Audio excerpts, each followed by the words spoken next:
Nag-iisip ka rin ba kung anong panghimagas ang dadalhin sa Christmas party nyo? Subukan mo kaya to. Mabilis lang, siguradong ito ang unang mauubos sa sobrang sarap. Ito yung mga ingredients na gagamitin natin. Kape, isang lata ng condensed yung malaki, Graham's na biscuit, siguro hindi natin mauubos to. 2 all-purpose cream, 2 kutsarang gelatin, unflavor, at clear. Ito lang yung main ingredients na gagamitin natin at gagamit rin tayo ng tubig. Sa bowl, maglagay ng kalahating tasa na mainit na tubig. Ilagay ang 2 kutsarang gelatin. Asa man ang kuwan diri? Uy, whisk. Naday diring whisk. Haluin ng mabuti.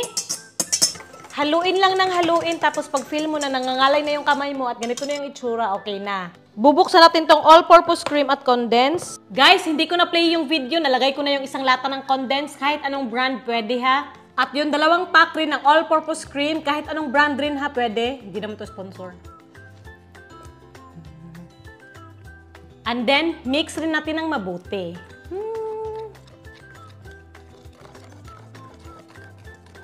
Hanggang maging ganito yung itsura, guys. Oh, nahalong-halo na. Nakakangalay lang sa kamay, pero okay lang. Tabi lang natin dito ng mabilisan. Plato or bowl. Maglagay lang ng mainit na tubig.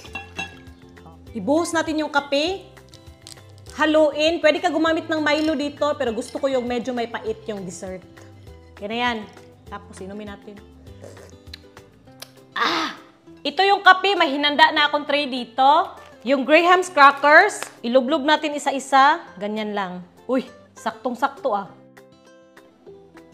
Yung hinalo-halo nating cream, condensed at gelatin, lagyan natin sa taas. Tapos yung Graham's crackers ulit, ilublob lang natin ng mga 1 second. Ayan, nilagyan ko rin sa gilid. Tapos yung cream ulit.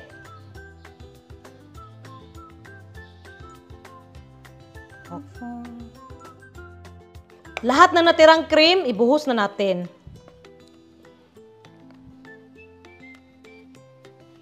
Sa mga magtatanong lang naman kung ilan yung magkasya dito sa container ko, magkasya yung 1.5 liters. Ilagay lang natin sa ref ng mga 1 oras lang para mag-firm lang ba. Malinis yung kamay ko ha.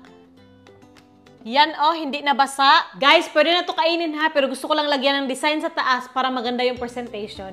So, ibabalik ko lang sa ref. Malinis na kawali.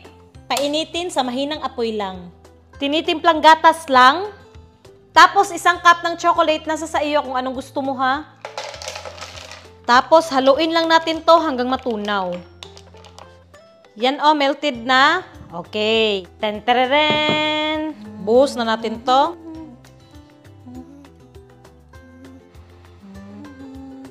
I-spread ko lang ng maayos. Yan oh, natabunan na lahat. Oh. Balik ko lang ulit to sa ref para mag-set lang yung chocolate. Ito na, nilagay ko lang ng 15 minutes sa ref. Hiwain ko na to, hindi na ako makapag-antay. Oh my God.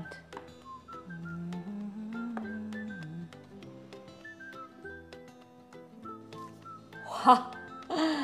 Yan guys, oh.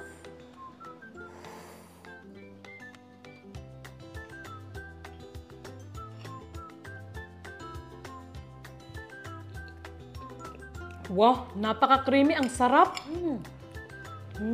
Hoy, very easy gawin. Tapos the best.